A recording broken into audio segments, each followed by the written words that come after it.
Technology has created a new kind of analyst, the Geographic Information Specialist.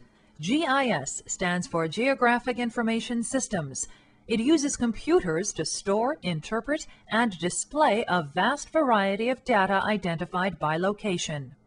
But it goes well beyond maps and pictures.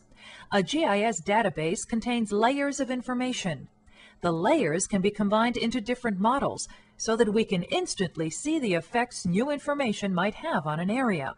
For example, overlaying a map of rainfall patterns can create a virtual snapshot of how the area's watershed might be impacted.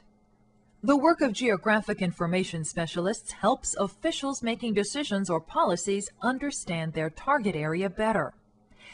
Also called geographic information officers or analysts, these specialists are increasingly found in governments, businesses, and organizations. This is a job where you really need strong computer skills because you often need to configure your own system of hardware and specialized software. You may direct a staff that collects, checks, and enters the data, or you may do it all. A geographic information specialist spends a lot of time in front of a computer preparing documents and in meetings defining data needs with decision makers.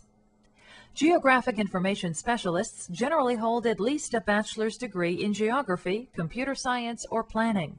Employers also look for experience in GIS, surveying, or mapping. This manager is a new-age visual designer and communicator, helping us use high-tech tools for planning and managing resources.